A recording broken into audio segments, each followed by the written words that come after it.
Go to speak. Yes, streaming we are. Welcome, everyone, to Monday night. Monday night. That means it's the Toltec discussions, and hopefully we will have a lively discussion. Probably not so much with the studio audience because there's not a big one these days. I look forward to the days when I get a live studio audience again. That'll be nice. That'll be nice. So, we'll check with who's all online, give people time to, a few minutes, give people time to check in. Well, today Heidi gets the prize. Heidi gets the prize. She's first. Ding, ding, ding. Ding, ding, ding, Heidi. Thank you for joining us. All right. So, we started talking last week. Oh, man, we talked about a lot last week. You took us back to the basics, and you only got so far with that. Yeah, I'm going back to the basics, and I've got my notes from last week. You've all heard the story about the dog ate my homework? Oh no. The dog ate my homework. She dug it out of a wheelbarrow where I had been out hauling tools and things around where I was burning out in the field, and I was actually, there wasn't that much on that page she ate, but apparently I spilled hot chocolate or something. She liked that page. So I've got last week's notes, and I've got kind of an overview of what I think I'm talking about today based on where I left off last week. So we'll see where it goes. Back to basics. So we started talking about the structure of the universe, really simple, fundamental things like that. The Toltec work and raising our consciousness by upgrading humanity. How far did I get into the whole discussion about two-way evolution? Well, you did say it has to go both ways. Yeah, and so you the did top mention down that. and the bottom Yeah, up. right. Okay, so you guys are all experts on that. I don't have to repeat that then. I think where I'm going to start today is I'm going to start talking about your personal evolution and transformation. There's a multi-step process to get humanity as a whole, what I call in some of my writings the humanity organism, up to a certain point. We're here, we want to go here. So what do we got to do to get there? The first step is individuals have to transform yourself. I can't do it for you. Nobody can do it for you. It's all on you. Now, fortunately, we've got help. And we've got instruction manuals. Don't forget, go to my website, toltecshamanicarts.org, and pre-order the instruction manual, which is called the Handbook for the Recently Incarnated. Some of you did that. Thank you. I honor you. You have to push your personal evolution.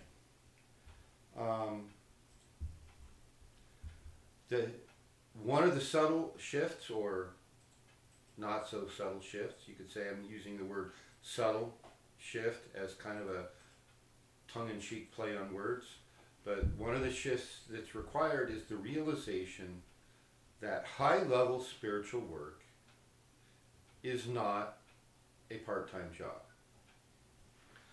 You can't do this work and just be a weekend warrior or the once a year, 1 week vacation to go to some retreat someplace. There was a time when humanity was waking up in the tail end of last century where you could kind of do that. You could make progress, next year you could make some progress, and eventually you'd get to a point where something's happened and you're different. We don't have time for that. I mean, any doubt, just look outside.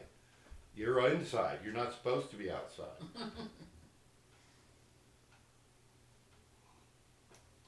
There's some validity for that and a lot that isn't, so we're not going to talk about that today. But yeah, you're supposed to be pushing yourself and transforming yourself and doing this work And to do that, we embrace the concept of you yourself having to develop and come up with a meaningful personal practice. And it has to be regular and consistent, and so we recommend things that you do every day. We recommend things that you do maybe on a less frequent basis, like weekly. And there could be others, maybe even less frequently, like every few weeks or every month. But you have to develop a personal practice that's designed to enhance your discipline. You have to master your machine and place it under the control of your essence. So, let me explain what I mean by that, because there's a chance some of you watching this, either live, real time, or in the future, may tune in and not know, what the heck did that shaman dude just say? We're living here in the physical earth plane, and we are occupying this physical body that we sometimes refer to as an avatar or as a human biological machine. And this isn't us. It's what we're driving around like the cars that we used to be able to drive. We get in the body, we drive it around, it wears out, we get a new one until we're done doing our work here on this planet. However many lifetimes that takes. So what gets in and drives? Good question. I knew you were going to go there next. What gets in and drives is your eternal essence. Well, I should clarify that. What gets in and drives the human biological machine is a small portion of your eternal essence, because it all won't fit. We don't have enough connectors to hook up to everything in our eternal essence. So that's what I'm referring to as that two-way evolution. We're modifying generation by generation our human biological machines to have more complex nervous systems, to have more complete interfaces with our light bodies, which in turn have better connections with the essence. And the essence is being modified through this pressure we put ourselves under. There has to be this pressure. A life of total luxury on one spectrum, end of the spectrum, and a life of total drudgery and fear-based survival on the other. Neither extreme will work. We need to be somewhere in the middle where we're required to do some work to feed ourselves, clothe ourselves, sleep without getting rained on, but we can't be in such a survival mode that there's nothing else. But if things get too easy, we have no incentive to push ourselves to do work. It's a rare individual who will do that. So this personal transformation means you get your consciousness higher up the tree of life, if you want a map of how to do that. And once you start doing that, you start working with other like-minded individuals also doing that sort of work, and you create a small core of a collective consciousness, a group mind. And once that gets done, we start being able to have a stronger and stronger influence on the whole human collective consciousness field. So this very simple roadmap I've just laid out for you is your own consciousness, a small group consciousness, into the human collective consciousness. That's the most efficient way we know of to put out signals into the collective consciousness that you can think of as we're sending people an invitation. This is unlike the technological solutions that some of the dark side agents are using to hijack the human collective consciousness field and forcibly inject signals to basically brainwash people. That's being done with television, with internet, with HARP systems, with 5G systems. a variety of different ways. I'm trying to remember the acronym. It's silent sound spread spectrum, silent sound spread spectrum, 4 S's.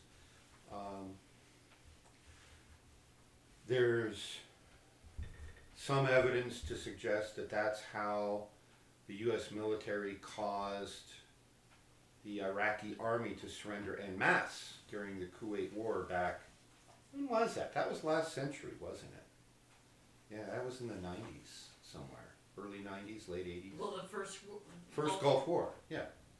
So whenever that was. For some of you, it's never been anything except history. Some of us were alive then and watched it with total face-palming incredulity.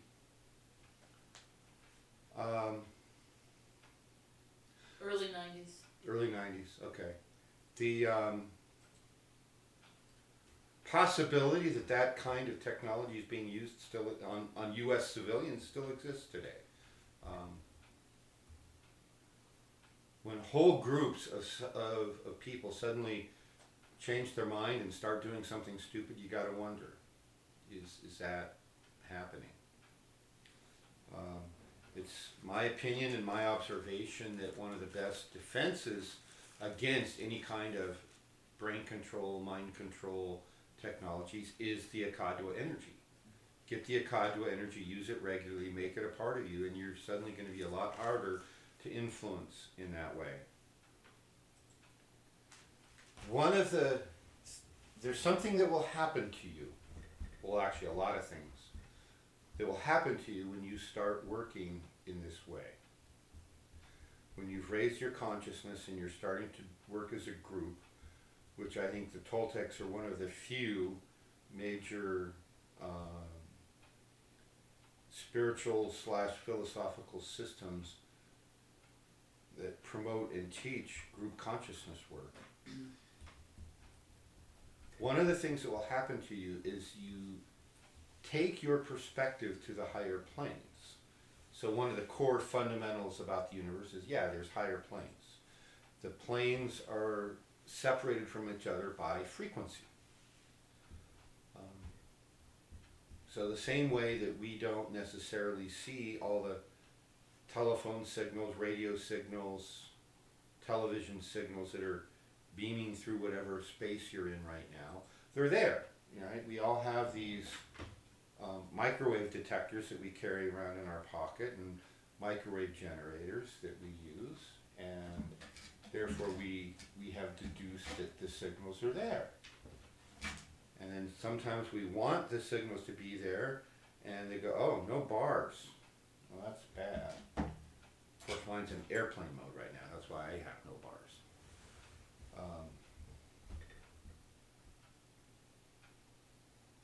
So this group consciousness work gives you a perspective that's on the higher planes. It's literally like climbing up the mountain and seeing a bigger percentage of the valleys and the terrain around you physically.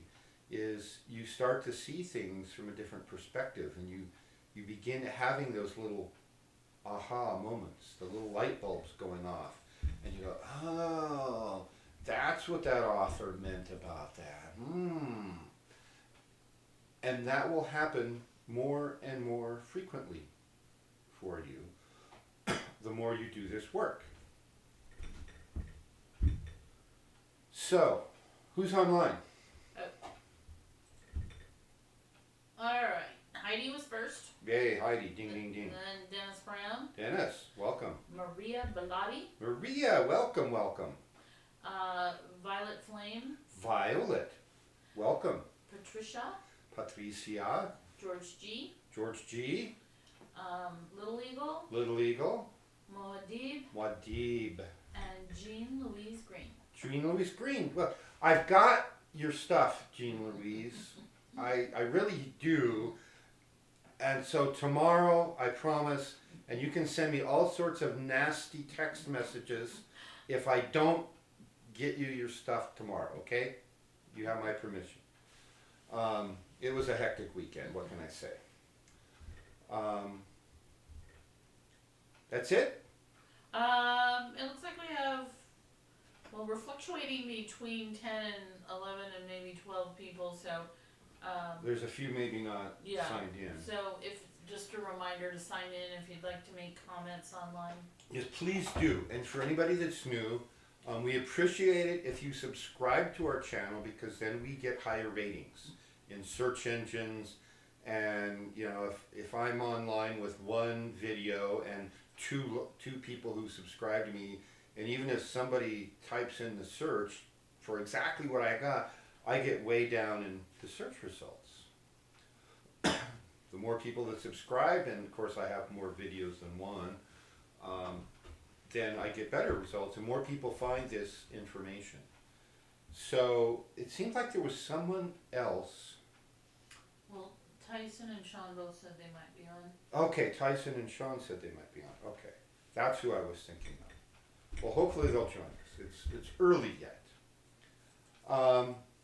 We don't have any of our other SoCal people. We don't have George tonight, so no Pilar. Well, last week we had George and Pilar and Viento. Right. And so Pilar and Viento aren't here tonight. They probably got something else going on. I don't know if you were gonna do announcements later, but I had put a link on there for, again, for Toltec Shamanics art going directly to the handbook. Oh, okay. And then I'm about ready to post the link for the Tracy Ash event. Oh, well, let's talk about that. I had them at the end, but I can turn a page easily enough. So I have it pulled up. Unfortunately, there's nothing on the web. This is only an event on Facebook. So I'll put the link there so Facebook people can connect with it. But it's called the Miracles Summit Advancing Healing. And it's free, hosted by Tracy Ash. But again, she's hosting it live in England, I believe, at noon. And so our live lectures will be at 4 and 5 in the morning live. Yeah, next Monday.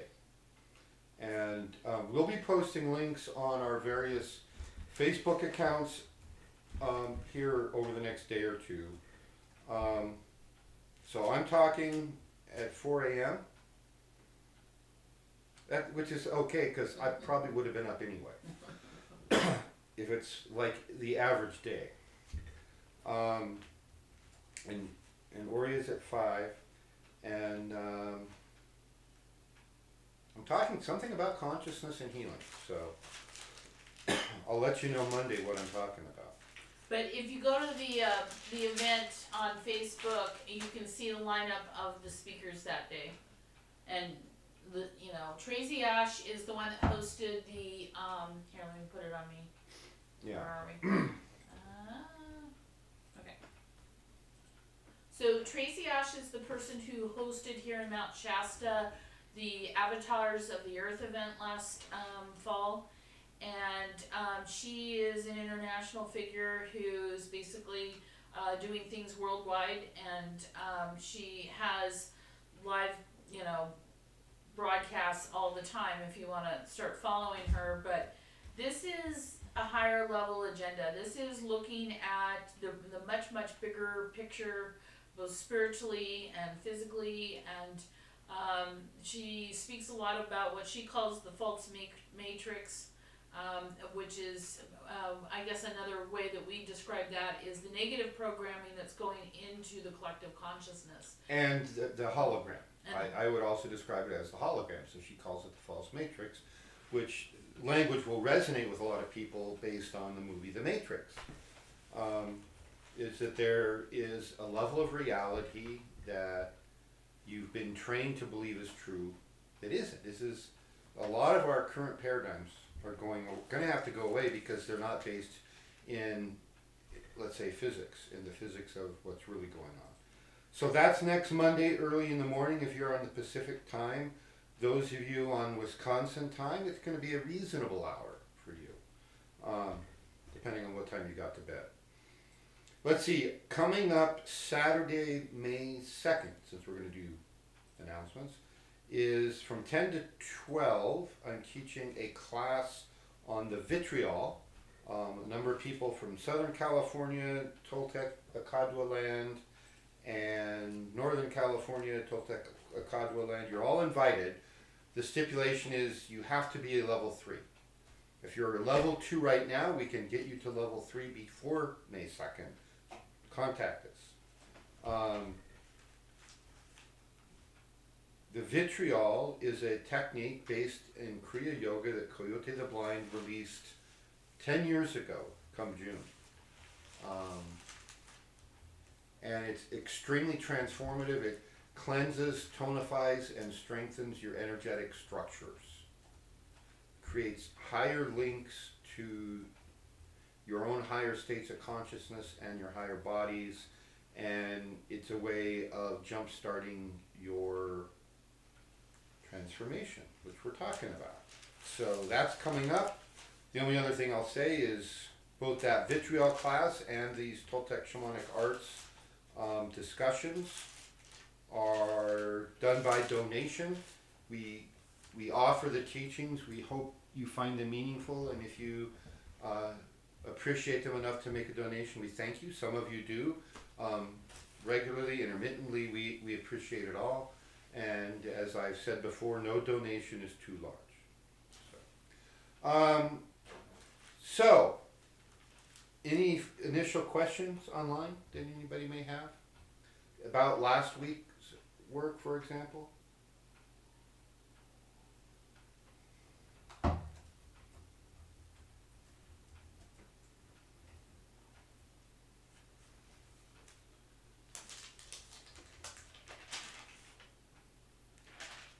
Okay, nobody's typing quickly. All right, so please engage with questions or comments if you have them. So we've got this moving forward in time. We've built large pockets of humanity that are working as small compact groups. We're affecting the human collective consciousness. What then? What then? What is possible? What are we supposed to be doing with this unified human collective consciousness field? And that kind of begs the question, what could we theoretically be doing right now? And the answer to both questions is a lot. We actually have a lot of information that has been invented, discovered, rediscovered in pretty much every field of human endeavor, whether it's medicine or science or engineering or biology, history, engineering, transportation, energy production, you name it, across the board. We have right now on the shelf things that have been discovered, invented, in many cases patented. And remember that the word patent means there's a working model. Somebody built a working model and we know that it works. So one of my favorite to make a point, which I don't know that very many people actually appreciate, is the so-called free energy devices, which extract energy directly from the background field of the universe in a variety of ways, and they generate more power out than it takes to run them. Maybe it takes 3 amps to run them, and they put out 10 amps of power at whatever voltage. That's power out divided by power in. That's a fraction. And if the number is greater than 1, we call that greater than unity. And there's been more than 200 patents issued by the US government on greater than unity power production machines. I defy you to go down to Home Depot and say, hey, I want a greater than unity power production machine using a quantum field generation technique. I want to install it in my house. They're going to go, huh? because they're not for sale. They've been patented. So what's up with that? The government's using them in some of their classified projects. And I can say that because it's not a classified project that I worked on, where they could arrest you. Oh, you violated your security agreement. I don't. But I have ways of knowing these things. So 200 patents or more. I know it's more. How much more? Number's probably going up all the time. We could all be driving cars powered by a greater than unity powered machine, powering all our homes, powering all our businesses. We don't need fossil fuels. We don't need wind generators. It turns out the generator wears out in many cases, especially those big hideous ones you see all across the landscape. When you compare the energy it took to produce all the parts and make that thing work and the amount of energy they get out of it before it wears out, they're less than unity. Those big generators will wear out and have to be thrown away before they've produced as much electrical power into the power systems as it took to make them. So that's not very green technology. Plus they hurt the birds. And they hurt the birds and other things. And they will suddenly, of their own accord, burst into flames. I've seen 3 or so videos online of big wind generators just going all of a sudden, they just catch on fire. Probably due to lack of maintenance would be my guess. They're turning constantly, so there's friction, and friction means bearings, and bearings wear out, and they heat up, and they catch fire, and Bob's your uncle, So that's an example, one of thousands that we could talk about, and we just don't have time tonight to talk about all 1,000 examples, but we could have free energy, and that would make pretty much 80 or 90% of the other problems facing humanity go away. That's how important that one is. That's an example of what's possible.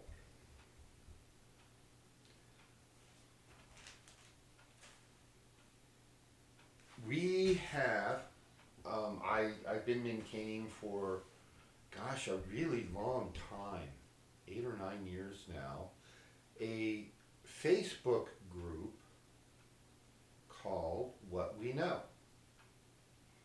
And the premise of the question is, what if what we think we know isn't what we really know?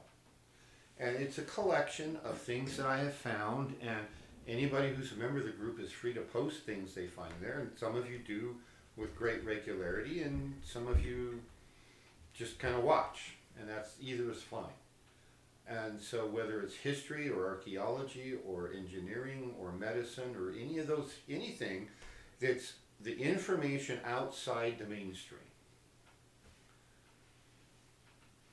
So we're arguing about whether or not we should require automobile makers to raise their gas mileage standards from 34 to 35 miles an hour. Well, maybe by 2030. There's dozens of methods of producing automobiles that get 100 to 200 miles per gallon right now. And some of them you can go to Europe and buy them and drive them around Europe, but you can't bring them into here. So the What We Know group was one of my earliest attempts to start spreading information that wasn't widely known. Can I mention something about Please, yeah. Put the camera, yeah. It was more than spreading knowledge. The original idea was to have a group who wanted to do more than just talk, to actually experiment and come up with working models, or to actually put some things into place. So, Yeah. the thing is that, we did that for a short period of time, and then it still, even with a room full of people, agreeing on even an entry level project to try, you Yeah. know, just to prove something proved more difficult than. I was actually quite shocked. That was my first live stream broadcast back in the day. Was the What We Know. I don't remember what day of the week I did What We Know on it. It may have been Mondays. And you know, I had as many as, you know, 12 or 15 people at times sitting around talking about various subjects of these nature. And it's like, okay, this would be a great idea. And it's okay, who wants to get together this weekend and build one? Oh my, look at the time, I've got to run. Not a single person stepped up. Not one. Nobody wanted to do it. So, yeah, that live stream broadcast show was short-lived, and you know, it was less than a year, so maybe 6 to 8 months I was doing that. And talk about pushing a rope, it just didn't work, so I killed it. That was in 2012. Yeah, that was right about 8 years ago. So I think when we were getting ready to go to Scotland that year, that's when we shut it down, and we got back. It's like, I just, you know what, I'm just not feeling it, so I never started it back up. But the Facebook group is still there. And there's some good articles on there on a lot of different subjects. Yeah, and links. So yeah, go look. There's a lot that we know, and there's a lot that's done to convince you that none of it's real, right? You know, what's that one? I get confused between those conservative talk shows. It's been a while since I've watched television, but there was Sean Hannity and Bill O'Reilly, and whenever they get on an interview, I think both of them did some version of this, trying to talk to somebody about bringing something out that the announcer didn't want anybody to believe in. Their classic response was, "Oh, come on. Well, yeah, Bill, there's this stuff called free energy, there's 200 pounds. Oh, come on. You don't believe that. Oh, come on." You know, and anybody who goes on one of those shows is obviously being paid To be to be humiliated. beaten up, because all you have to do is watch that show once and realize, I'm not going on that show. Right. You know, why would I do that? Here's 10 grand. Make it 100. It's a form of shaming. Yeah, it's a form of shaming where it's very anti-free speech in a way. On the one hand, you're giving somebody a forum to speak. And on the other hand, you never let them finish a sentence. So, and there's an ulterior motive that they don't want people knowing this. So that's why I kept the Facebook group going until Facebook comes crashing down. So there's a lot of information out there that is all human potential that we have right now, and it's just a question of deciding to do it. You know, we've talked at times about people who grow up in one part of LA where the economy is pretty depressed, and then 5 miles away is a completely different economy and a completely different lifestyle, and all the people in the first neighborhood have to do is get in their car and drive 5 miles, and their world is different. But most of them never do it. And you could fill in the blank. Every major city in the country has good neighborhoods and bad neighborhoods, and there's a perception that's propagated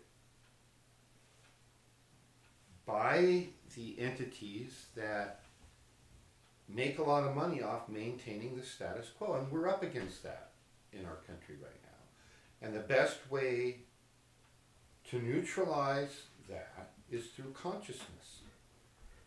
We have to do what we can to wake up those who are capable of being reawakened.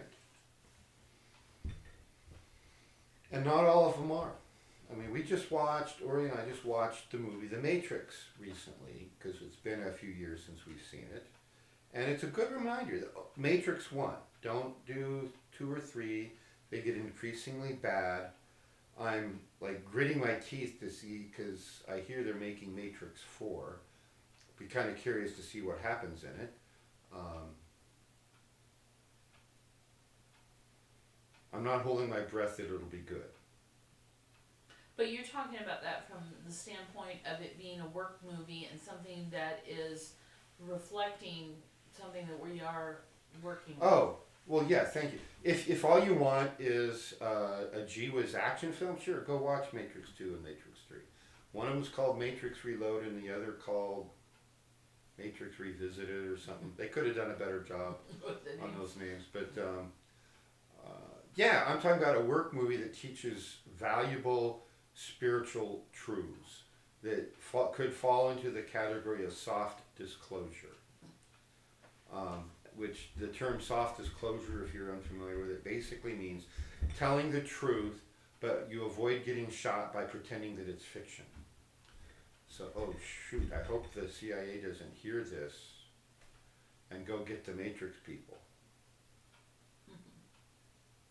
But yeah, it's soft disclosure, just like the movie Avatar is soft disclosure. Avatar is another good one. The original 2, the very first 2 Star Wars movies were very good work movies. Everything since then, well... First 2 or 3? First 2. Empire Strikes Back, I mean, that's where the let's rehash the same plot stuff started, right? So the first movie was the Death Star, then the second movie was just the fight with the Empire was striking back, and the third one, the big climax of the first trilogy, it was all about, oh, well, we need a new enemy. Well, okay, we'll get the Emperor a little more involved, and then it's like, well, Darth Vader's back, even though he went spinning off into the distance. But I know, Death Star 2. Right? So they had Death Star 2. And then the first Disney movie, they were right back, and like everything that good had happened up to that point was wiped out, and they started over with basically the same exact situation. An evil empire, and instead of the Death Star, they had the Death Planet, and I quit watching after that.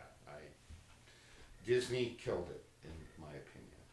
So, and the degradation started when Lucas stopped following the Tree of Life as the archetype for how to make these movies that resonate. And the very first Star Wars movie was classic hero's journey from the Tree of Life. And that's why everybody was like agog. Yeah, there was great special effects, and that was some of the earliest really cool special effects of all those outer space fighting scenes. But it resonated not because of that, but because it was written in harmony with the Tree of Life. So we have this potential. And so what does it take to awaken humanity? Well, there's different opinions on that. And there's different consciousness researchers I've read over the years. I think the Noetic Institute has come up with some things.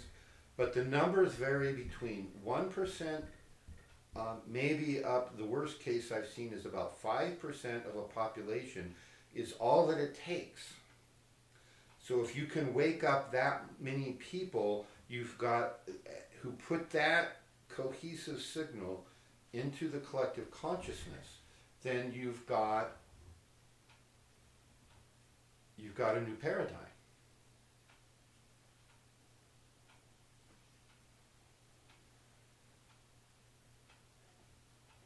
So that's what we're shooting for. Let's say 3%. That means if you know 100 people, you've got to wake 3 of them up, and then you've all got to work together to put a signal out.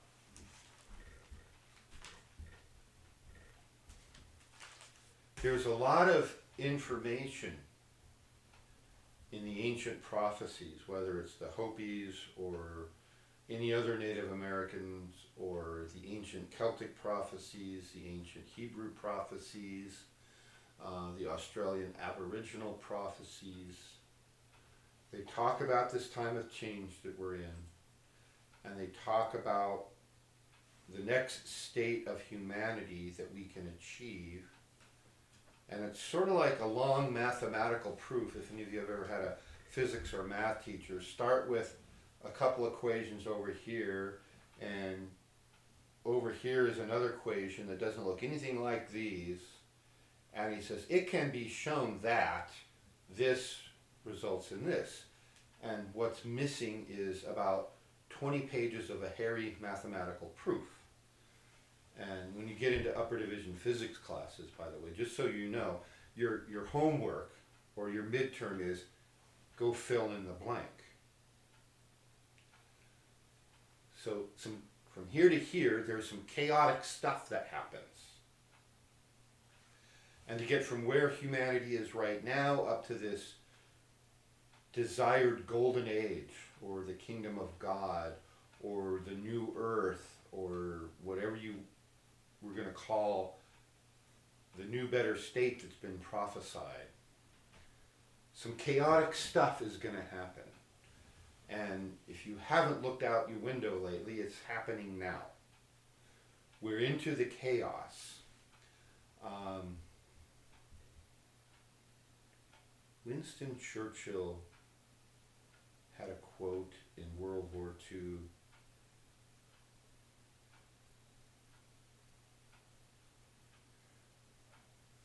Something about, it isn't the beginning of the end, but it is the end of the beginning. So what we've got is this transition into our new aeon, the new age that we're seeking. We're past, we're at the end of the beginning, and now we're into the mid-game. If you want to use the chess analogy, when you play a game of chess, we have what's called the opening. You have your opening, and then you have your beginning of the game, the mid-game, and then the end game. Well, we're nowhere near, society-wise, the end game. But we're past the opening where you make your initial moves and start to develop pieces. And then you kind of ally your forces or get them all lined up.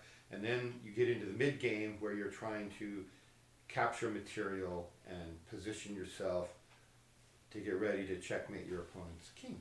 So there's the beginning, then there's the mid-game, and then there's later on there's the end game when you're down to 2 or 3 pieces, and hopefully if you've got one piece more than your opponent, you should win. That's the general rule of thumb. So it's the end of the beginning is that this is the meaning, is that even though this has been going on for some time, we still have a long ways to go.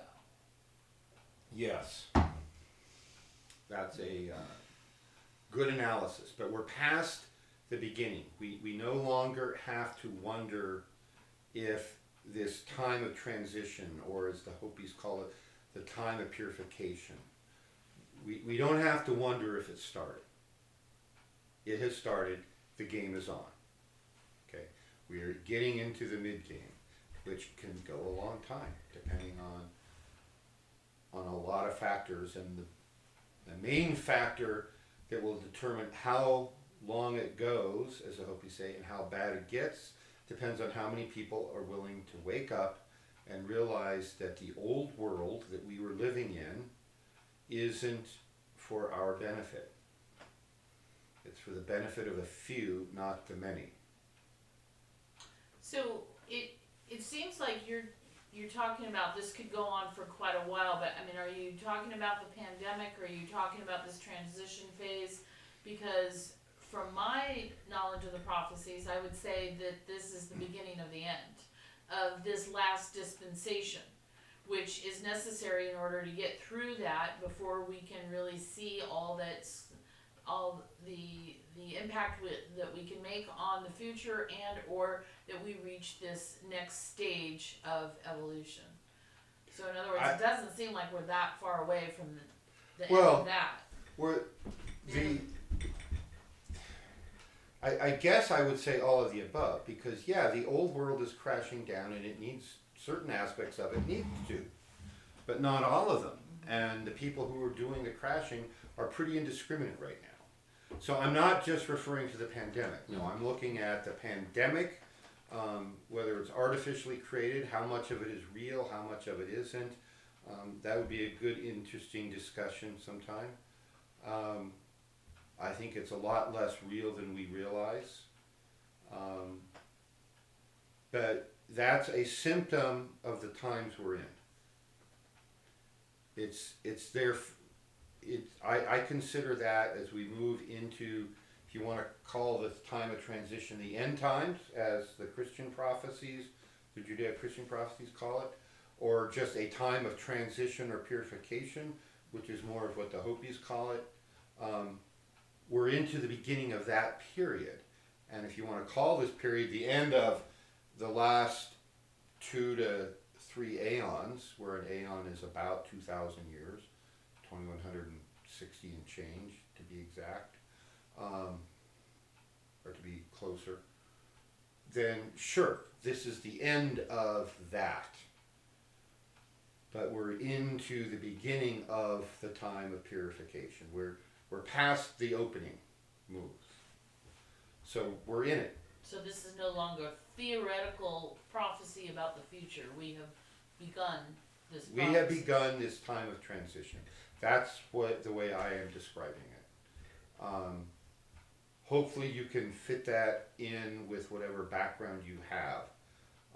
And if you've never read the prophecies, this might be a good thing to do while you're sitting around at home, driving yourself nuts because you can't do what you would normally do.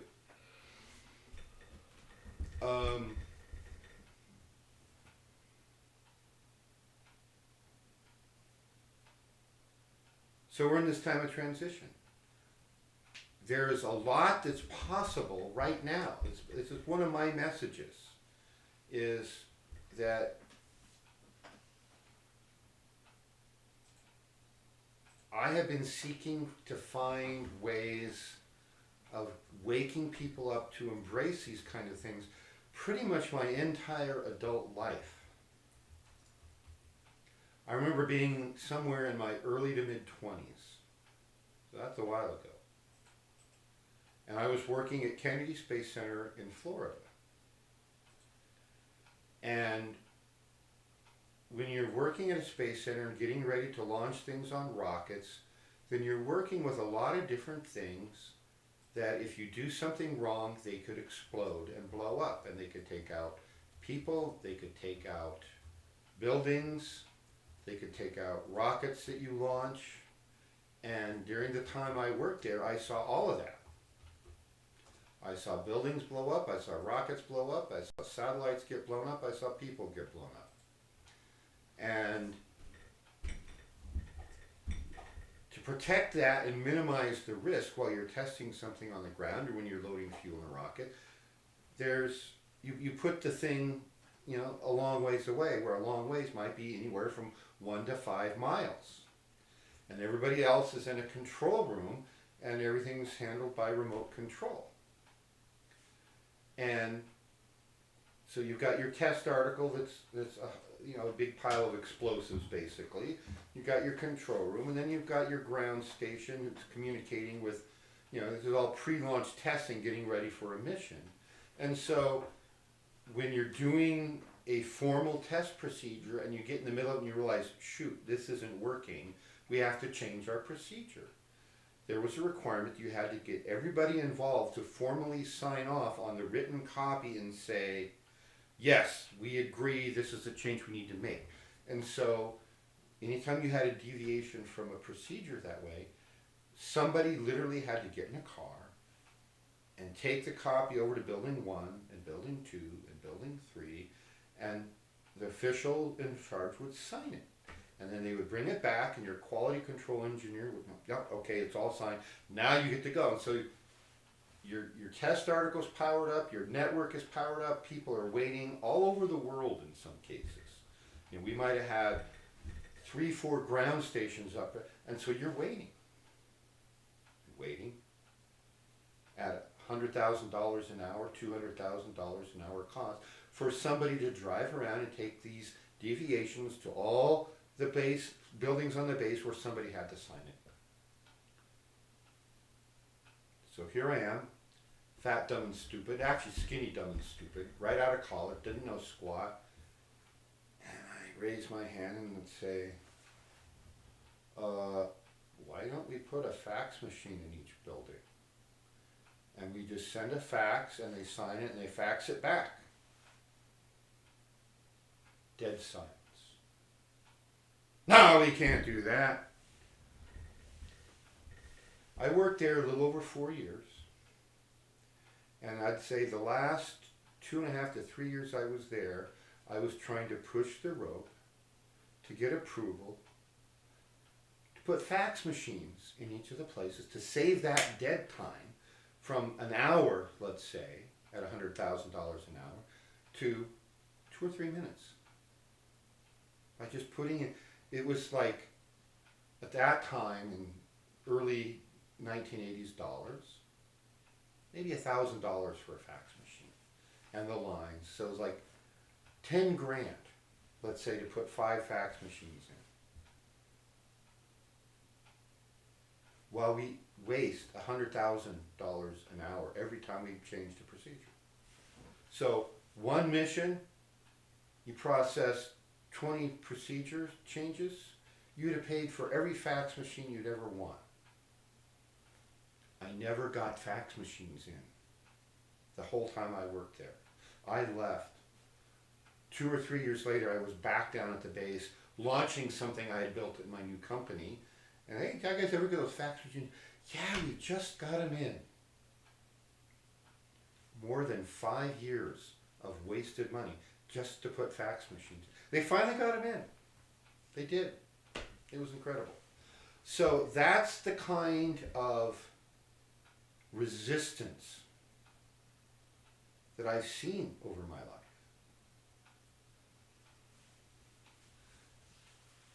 I could line up 20 or 30 examples like that without even taking the time to think or rack my brain from my days in aerospace. Rocket scientists who are supposed to be logical but aren't. I've seen it in medicine. Oh God, have I seen it in medicine. You look around the town, we see it in the way they design roads at intersections.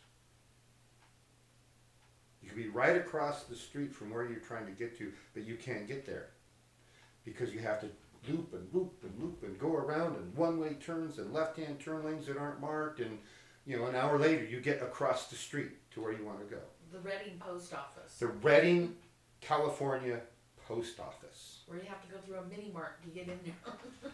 But the mini mart is a half a mile away from the post office. And there's no sign. It took us 4 tries the first time. Okay, I'm a doctor and a rocket scientist. She's a master's degree person herself. And it took us 4 tries and half an hour to get to the Reading post office the first time. Because you can't get there from here. You have to go to 6 other places first.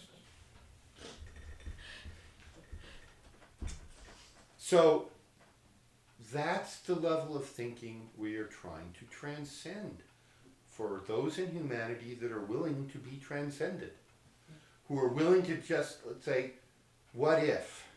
Play the what if game. What if we didn't need to do all these hard, difficult, slow, laborious things? What if it could be just like I Dream of Jeannie? What was the nose one? Oh, Bewitched. Yeah. Yeah. And what I'm trying to tell you all is go look at the What We Know Facebook group. Because we could have it right now. We need an impetus to work. We have to put ourselves into the furnace and transform our physical body, our nervous system, and our spiritual system. And by that I mean our energetic bodies. We have to push that. There has to be something giving us that hunger. It could be physical hunger. You have to eat. Unless you do the work, and it's going to be work required to become a total breatharian. I've met a couple.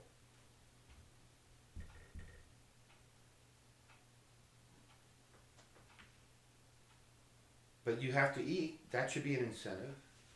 So if life's too easy, there's no incentive to work. If it's too hard, you never have an opportunity to get out of survival mode, to have even a few minutes to contemplate the larger universe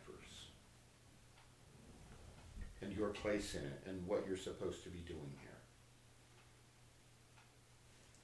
So there is a higher target, which is one of the things I'm trying to tell you. And so what you have to do is you have to make a choice in how you are going to engage with the world going forward. The world is changing. We're past the beginning of the game and past the chess game opening, and we're now into the mid-game. The mid-game of the end times, if you want to put that in. So are you going to engage with our present short-term so-called pandemic and the world at large? Are you going to engage with all that as a victim? Woe is me. Are you going to be like a sheep and follow the masses off the cliff into the ocean like the lemmings? The only thing I will caution you on that is, if you're going to follow the masses, just be careful. Sometimes the M is silent.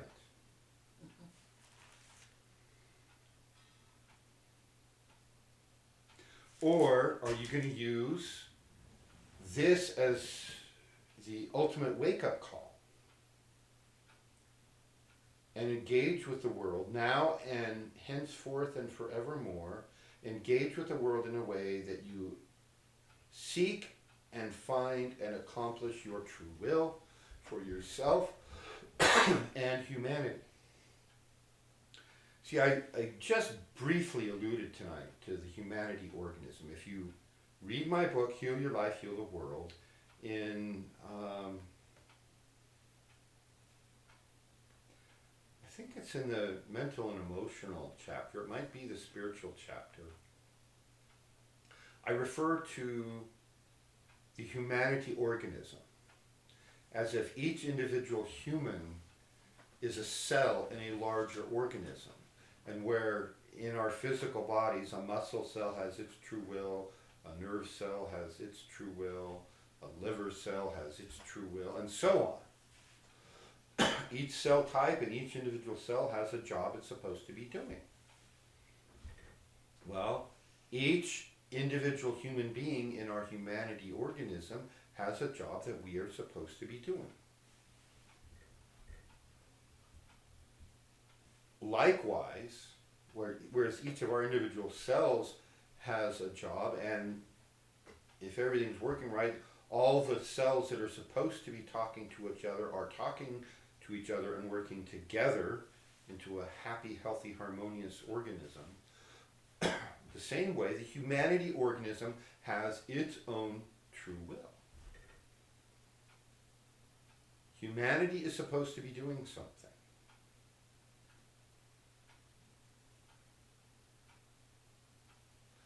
That is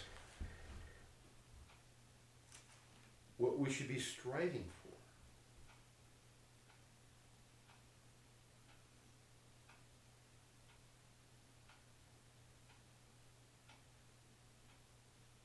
I have a comment.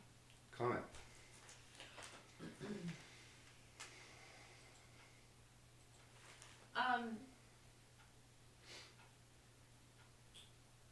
In one way, this virus pandemic, and then in maybe a larger view, those of us who have been kind of horrified over the last 3 years or so as things that we feel are important have been disassembled.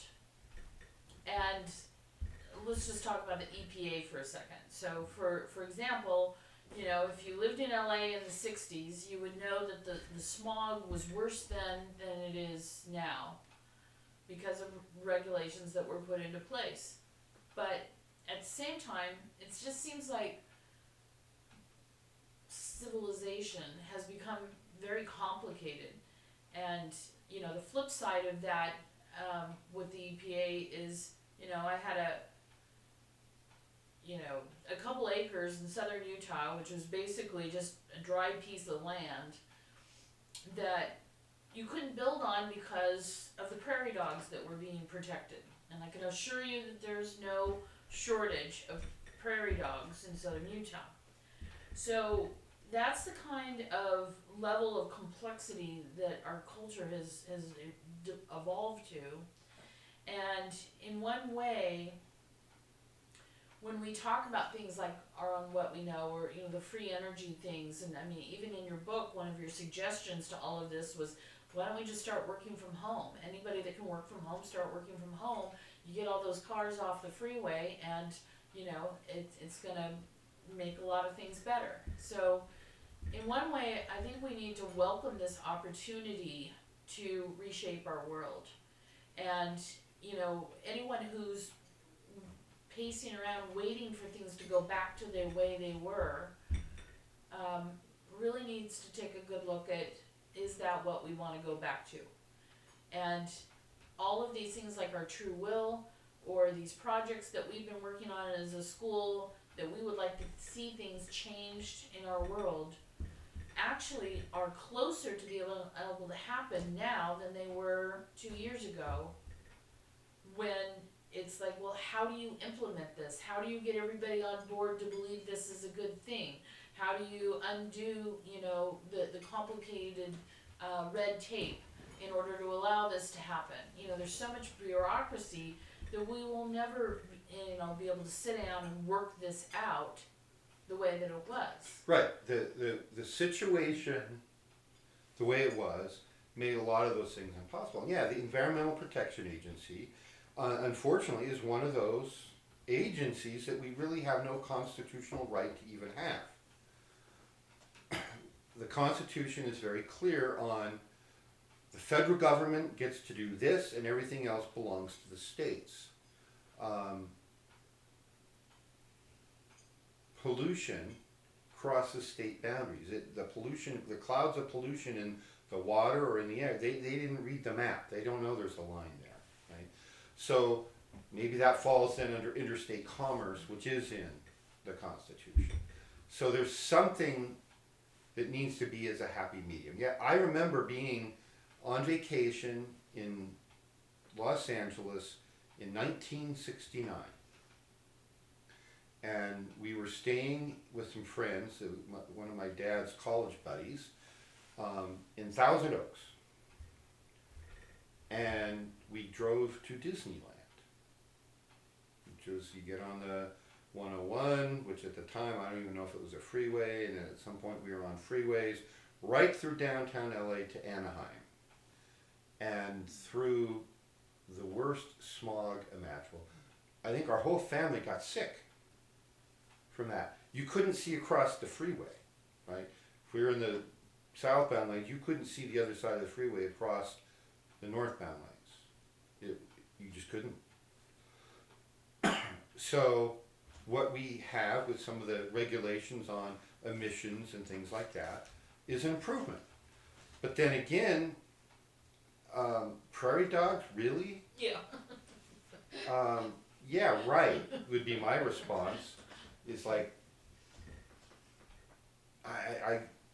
I've seen dozens of those. We had the spotted owl thing, and we had all kinds of things, and the little fish, and the this and the that, all over the country. Things that were totally unreasonable. And then we know in the subsequent decades that some of those weren't done to protect the little critter. That was an excuse to turn government over to the land that under the auspices of protecting it, when in fact they knew there was uranium on it and they wanted to go mine their uranium. And even though it's a national park or a national wildlife refuge, If the government's controlling the land, they have a right under some other clause they snuck in somewhere that for purposes of national emergency, like we don't have quite enough atomic bombs. We can go in and strip mine your wildlife refuge because, you know, we want the uranium. Or the reservations, or anyone else that they, you know, have given Right. land grants to, and remember that the federal government is not supposed to own land, so this is how they get it. Right. So we're up against the subject here then of freedoms. And some of you who don't remember this far back, like in the 60s and 70s of last century, and you may not remember that far back if you weren't alive then, you don't remember being taught in school about our freedoms in the Constitution and going down the Bill of Rights. And the we were taught back in the day about historically Hammurabi, the Code of Hammurabi. Remember that? The first person in known history at that time to codify the law, put it in writing so everybody could read it. They know this is legal and that's not, and here's the punishment if you kill somebody. And everything up at that point, it was up to the whim of the king. I don't like you and I want your land, so you jaywalk, so I'm going to kill you. You're executed, and I get your land. And somebody else over here kills somebody else. Says, well, it's like that Texas law, right? He needed to kill him. You're fine. You're my buddy. So no, the law was codified. We put it in our Constitution. Congress shall make no law, right? And then there's the list of reasons of things you can and can't do in the body of the Constitution, and then in especially the Bill of Rights.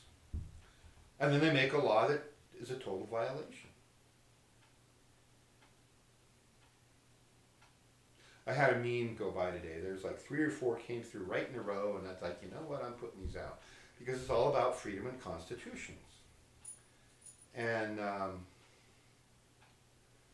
one of them had to do with the concept that if you're arguing about what people should be allowed to do in our free society, then you really don't know what freedom means.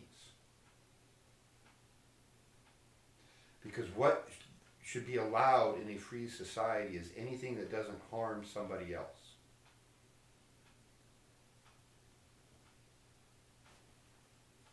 You want to put up a statue that's an inch taller than the homeowners association regulations?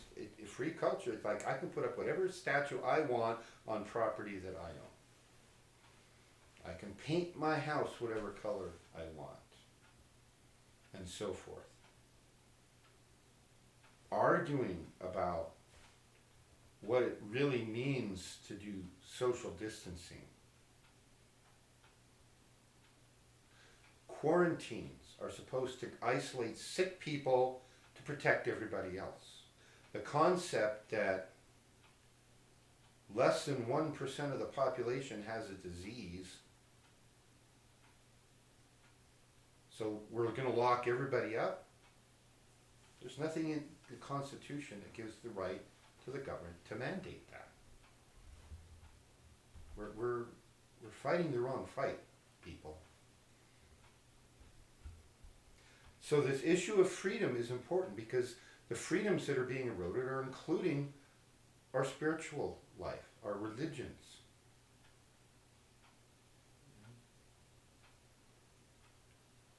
There's a lot of things going on. Go back tonight. This is your homework, every one of you. Every single one of you. I want to get online and I want you to read the Bill of Rights. It's the first 10 amendments to the Constitution.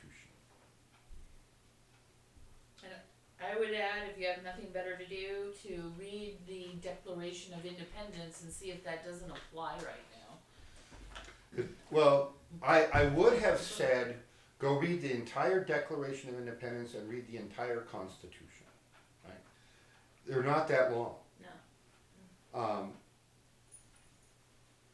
And if you want to know what the people who wrote the Constitution, and especially the Bill of Rights, really meant, We don't have to guess and argue.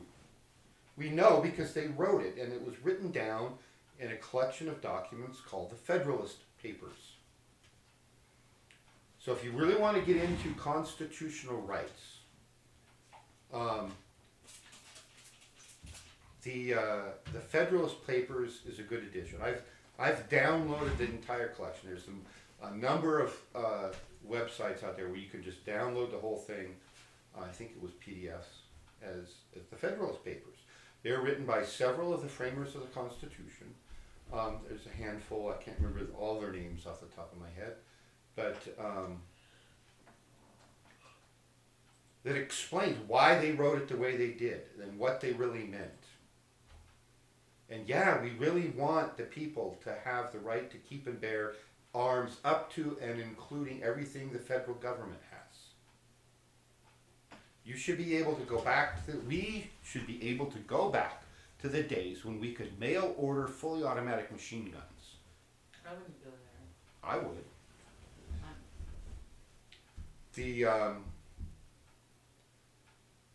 The Second Amendment wasn't written to protect your hunting rights. The 10th Amendment is possibly the amendment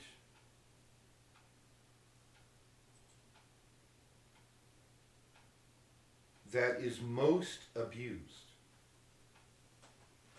The 10th Amendment is the one that says anything that the Constitution doesn't specifically give to the federal government belongs to the states and the people. The 9th Amendment is very closely related. That's the one that says just because we've listed these few rights should not be interpreted as implying that you have no others. These specific things, basically amendments 1 to 8, have been listed. The 9th Amendment says that all other rights that a free people would normally have, you still have.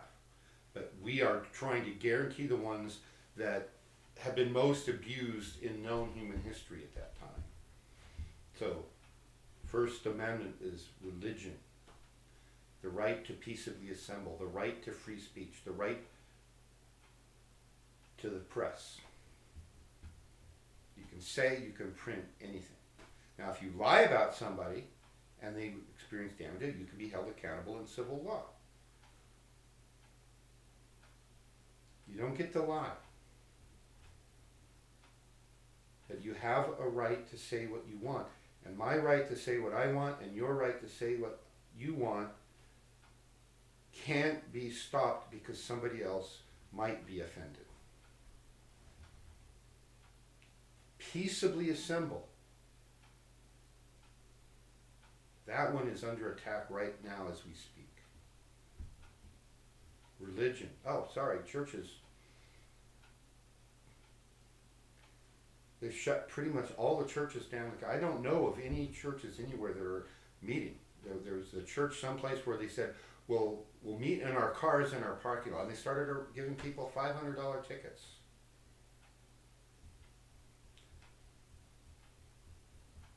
That's where I'm alluding to that meme I saw today about if you think that's okay, then you don't understand freedom. I don't know, maybe this is happening to wake people up, to get them to realize, to get all of the world out there to realize how many of our freedoms are being taken away. Maybe we'll start to appreciate them and be willing to vote people out of offices who are willing to infringe on our freedoms.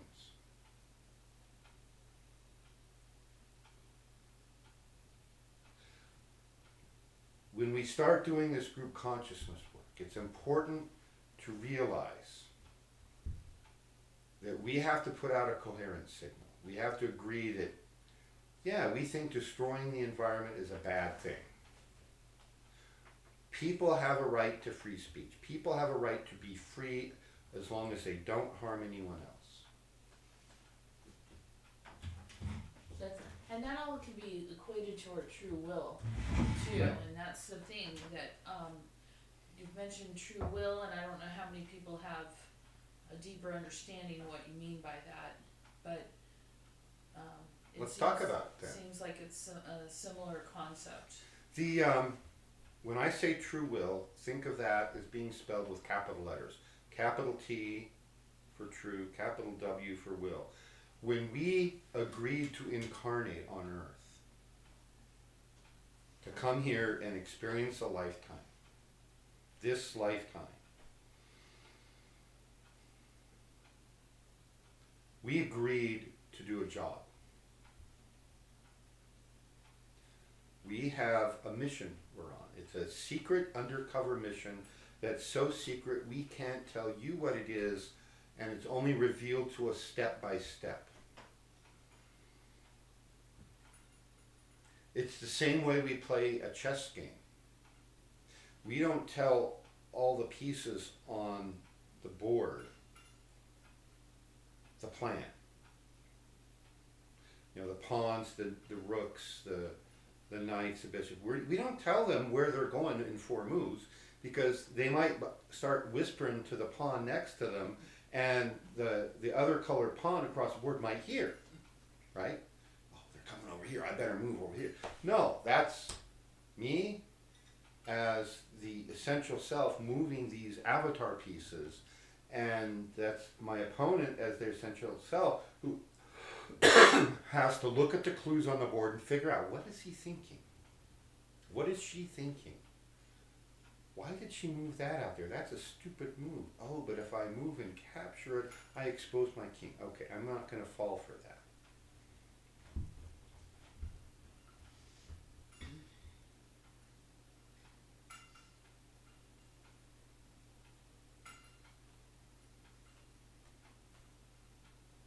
So when we agree to take on this mission, think of it as a contract between you and whatever you want to call the divine intelligence of the universe, whether that's God or the universe or creator, whatever words you like. You came here with a contract and a mission, and your first job is to remember your mission. And there was one thing I wrote once that I likened it to being on stage in a play where everybody else on stage seems to know what's going on except you. And they all seem to be working from a script that they've got. And so at some point you pick up enough clues to realize my script is hidden somewhere on stage. I've had that as a repeating nightmare. But of course I worked in theater. You see, work in theater, right. And I'm sure, after having known you now for as long as I have, that your theatrical experience has influenced these analogies I've come up with. You know, that my script is hidden on stage. Mm-hmm. But you can't stop the play to look around and find your script. The play goes on. You're on stage 24/7 when you're here in an incarnation. And so somehow you've got to look at the clues, look around the stage, find out, and then you get, oh, it's my script, it's got my name on it, it's got one line. And some blocking. Okay, I'll go over here to this other place, deliver this line, and then I'll find my next page of my script, and my next page, and my next page. And that's what you're supposed to be doing to find and fulfill your true will. So the whole point of a spiritual path is, how do you work and interact with the world? Are you going to be the lemmings off the cliff, or are you going to engage in a way to find and fulfill your true will? And right now, the chaos, this is something I actually talked about here in the Toltec work a year or two ago, year and a half ago, when I said we have to learn to be comfortable in chaos. The chaos is being deliberately choreographed in an attempt to suppress your freedom and to prevent you from waking up, finding your true will, and accomplishing the true spiritual purpose of humanity. Things like money and power are the cover story. Oh, they're greedy. They're after money and power. Yes, they are. That makes their job a little easier if they've got all the money and power. But that's not the only reason. The biggest reason is they don't want you waking up. They don't want you reading my Facebook group of What We Know to realize, holy moly, there's 200 plus patents on free energy.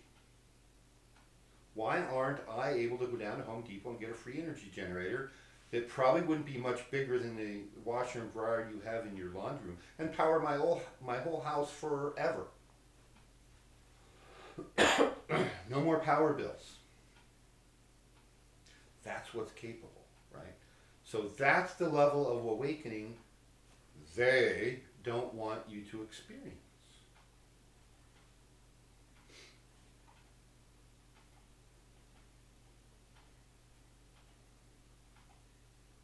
So if you embrace the higher work, which means taking your consciousness up that roadmap of the tree of life, which I've talked about at length in previous discussions. I did a whole series last year.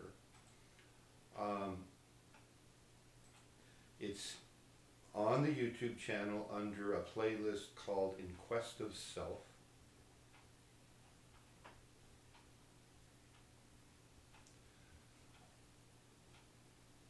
The esoteric work, it's called esoteric. It basically means complex knowledge that's known by very few.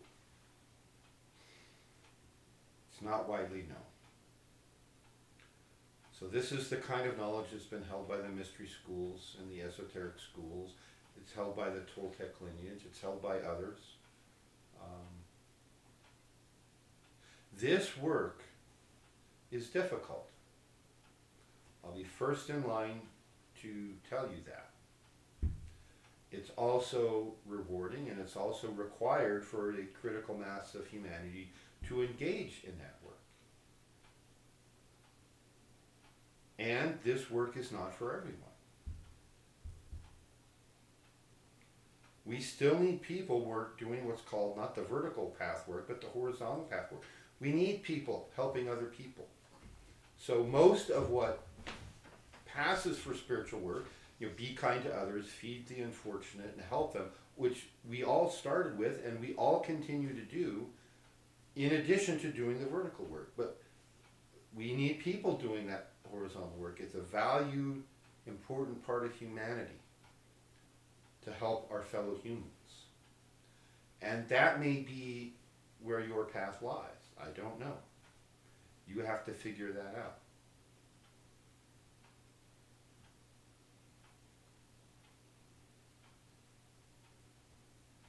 But either way, whichever path, you're going to do a horizontal path to help humanity, you're going to do a vertical path to help humanity, whichever one you pick, then do it. Engage. This isn't a time to be sitting on the sidelines. Those days are gone. If you try to sit on the sidelines, you will be overwhelmed with the tidal waves of change that are coming. So either we all learn to surf in the waves of chaos and use them to our advantage, or we get swept up in the maelstrom and chewed up and spit out the other side. And that has mostly to do with where we're at in the timeline. Mm-hmm. Yeah. You know, there was other times, even 40, 60 years ago, when, you know, you might have been able to do that, although you're still just barely out of the Second World War. I mean, we're just sandwiching a life where we forgot about these things between Right. world wars. The Second World War ended 1945. It actually started in about 1914 or 15? The Second World War? Yeah, there's really only one. It started in about 1914, had a hot shooting phase of about 4 or 5 years, went into about a 20-year ceasefire until the late 30s, and then Germany started up the hot phase again. It's really one war. All the same people on all the same sides, fighting over all the same ground for all the same reasons. So we call the second hot phase World War II, the first hot phase World War I. But in your mind and your analysis of the history, just know it's one war. So World War II ended in 1945, and we were at peace, and everything was going to be great, and weren't going to be any more wars. Although the First World War had been the so-called war to end all wars, right? That's what it was called in the news. I've seen headlines: "The war to end all wars is over." And so in 1945, then there was a period. We entered a period of time that we call the baby boom. So for about almost 20 years, I think it ran officially from 1945 to 1964, was the birth rate skyrocketed. It was like 5 times the number of babies being born a year than had been going back the entire time our country existed. So that baby boom went off, it started to taper. I was born near the end of the baby boom, as were you. And so that era was the last time of change.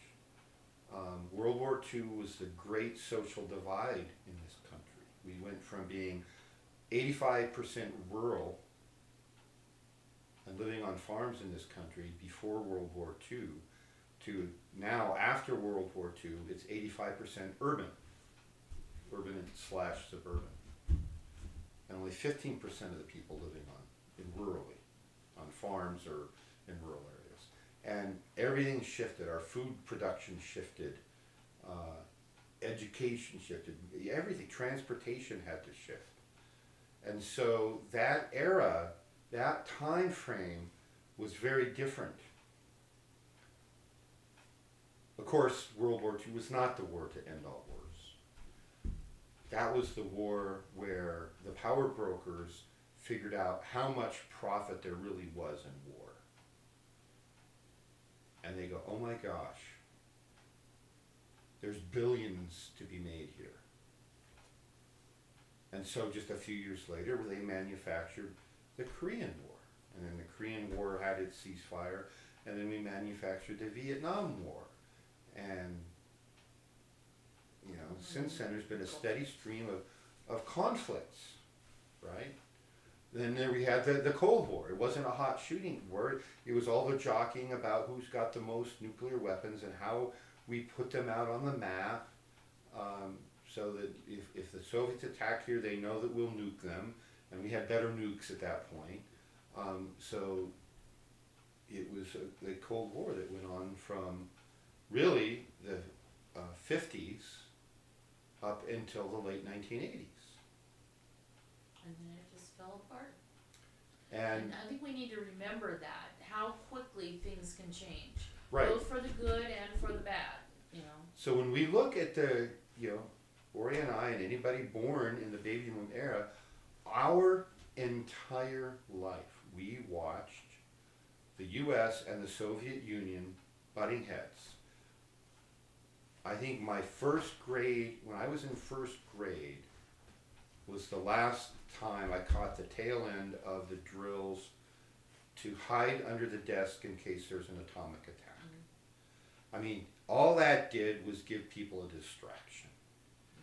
Because if the bomb was falling on the town you lived in, the desk wasn't going to save you from the building falling on you, because the building and the desk and you were all going to be vaporized. Like that. So, but I went through that. Crawl under the desk.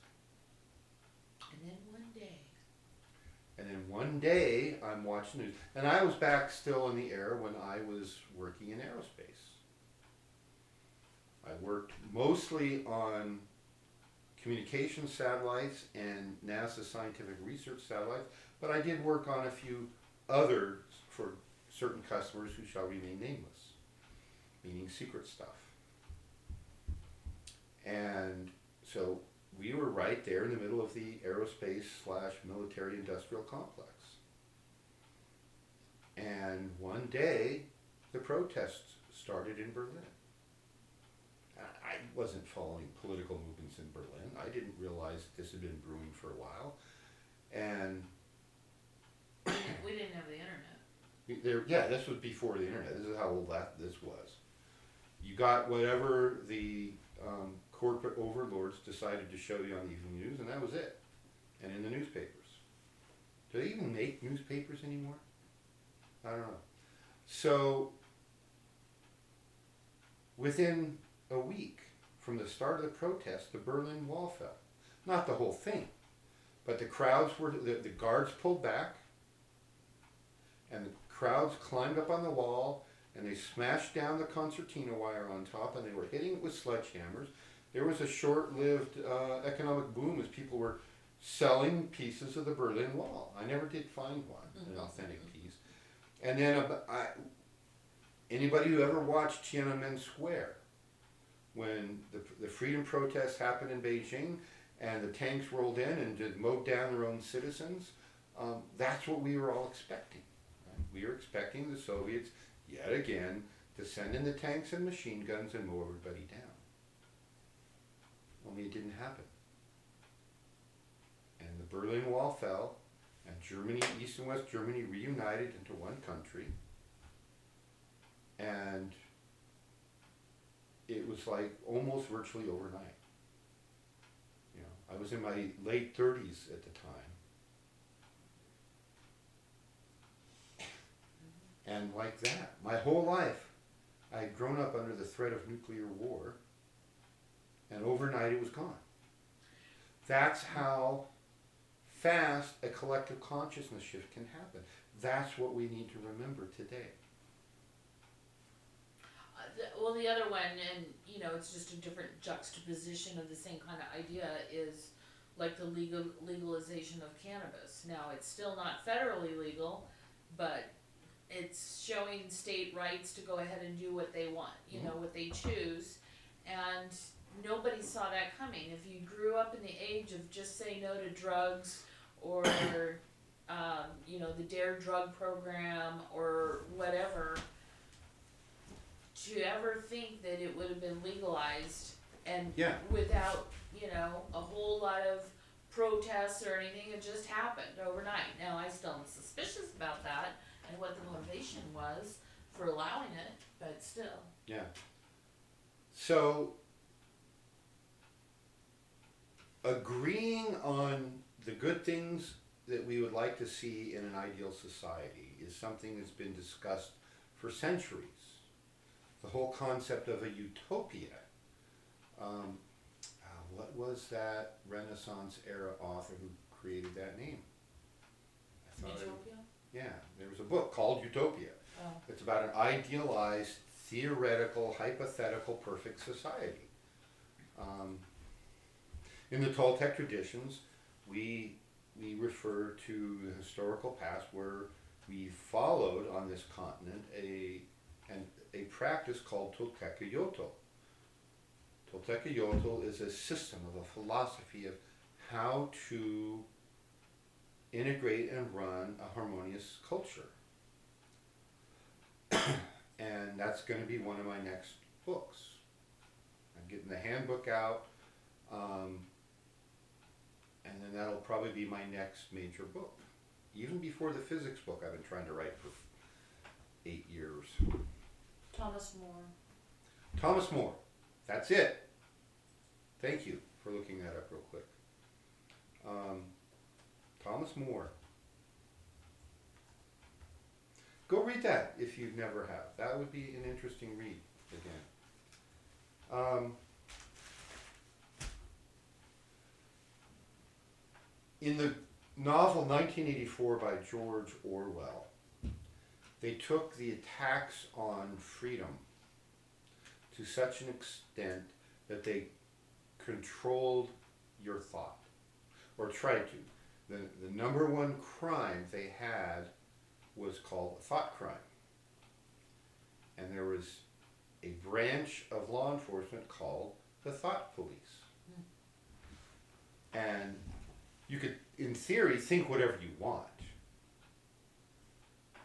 But as long as your behavior towed the line, you know, you could get away with it for a time. But eventually, like the lead character in the novel 1984 named Winston Smith, eventually he starts questioning enough things that he gets in trouble. I won't tell you how it ends.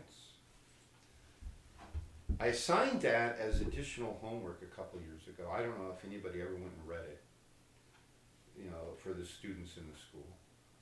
All I can do is point in the direction. It's a lot like herding cats. I now have an official logo as a cat herder, thanks to Wajid. I'm going to blow it up, and I think I'm going to put it up here.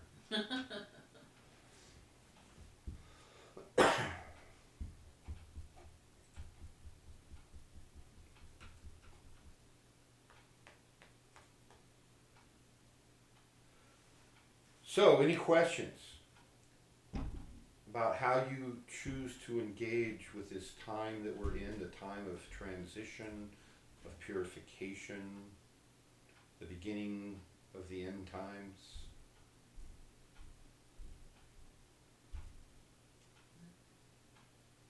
Serenity Banana says hi. Hi, Serenity Banana.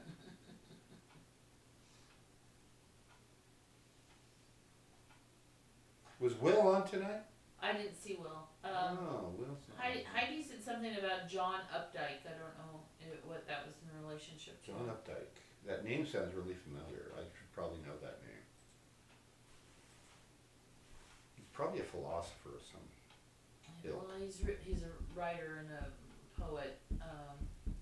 Maybe she was thinking that was the answer to Utopia, but okay. Wrong generation. Yeah. No, Thomas More, much older than anything contemporary. So, the Toltec work is where we start to fill in the details. From this theoretical, here's society, here's what we could be, here's where we could be right now, and here's what's theoretically possible for humanity, all without inventing anything new. We could go from here to here overnight, just like the Berlin Wall fell.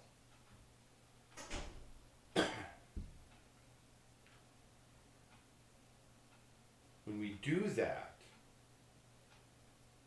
or we will do that when we choose to do it. Which means about 98% of what you hear or read in the mainstream media needs to be ignored. The key is, where is the 2% of true pearls that's worth paying attention to? You have to decide to vote against politicians. You have to wake up to the reality that doesn't matter if this is a quote-unquote Republican district. Vote for whoever supports freedom, the Constitution, human rights.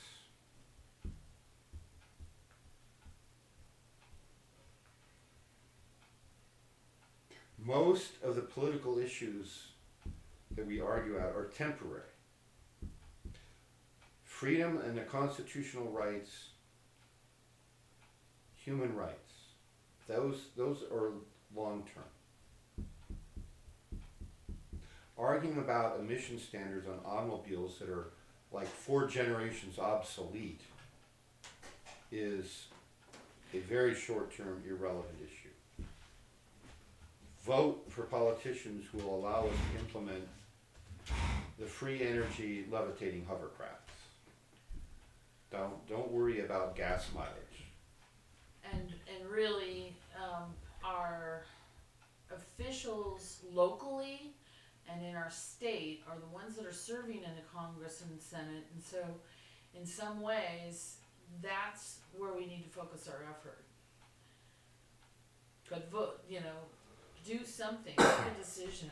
Don't just be a lemming. About a week ago I posted something on Facebook, for those of you who follow me on Facebook, and it was the email address and phone number, or link to the office of the U.S. Attorney General, saying, and then there's a form, you go there, you fill out and say a question, you submit it. I haven't heard back. My question was, why is it that the senators who profited off the coronavirus briefing haven't been prosecuted yet. Clear violation of insider trading. And I posted that, and I encouraged you all to go ask the same question.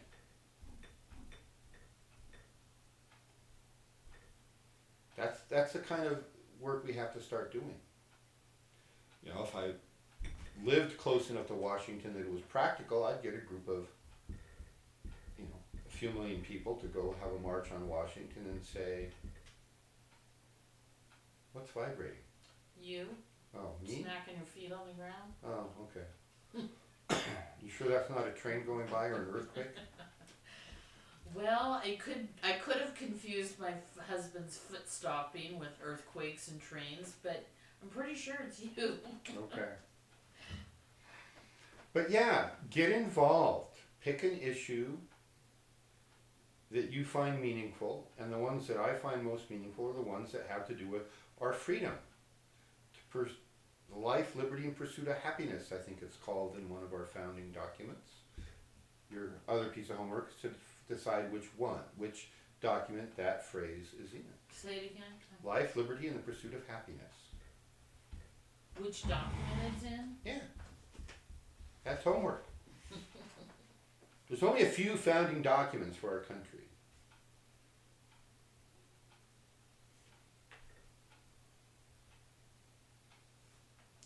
Watch the feed, somebody will look it up and they'll have an answer. And they'll get a ding.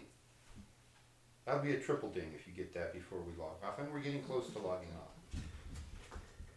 Any more questions or comments? So, if not, Monday, very early in the morning West Coast time, we'll be online participating in a worldwide event called the Miracles Summit for Healing. Vitriol class May 2nd, open to all Cadwa level 3s and above by donation. And we accept all donations all the time. Thank you very much for those who do send in donations. It helps keep the lights on and the cameras running and so forth. Computers being repaired and that kind of work. We take chickens and cornbread too. We'll take chickens and cornbread. Yeah, if you got a few chickens, yeah, send them on over. Oh, and the handbook. Sometime about the end of this month is when the first printing is going to go forward. I don't know how many books that'll be. It depends on how many of you decide to partake. Think back to when you were in grade school being confused by the life you saw around you. Saying, gosh, they should have given me an instruction manual. How do I survive this strange, chaotic new world I find myself in? That, my friends, is the handbook for the recently incarnated. So, there you go. Heidi said, I believe it's in the preamble, but not sure. And then Mohabdeeb says, wasn't that the Declaration of Independence? You're both getting narrowed in. But when you look it up, then you won't be giving that back to me as a question. Right? I need statements. So Patricia's going with the Declaration of Independence. Well, she's an attorney. She was supposed to have read that document once upon a time. All right, folks, we're going to stop here. Keep in touch. Do your homework. Be good citizens and challenge government idiocy. Idiocracy. Everywhere you find it. Challenge it. All right, do good, avoid evil.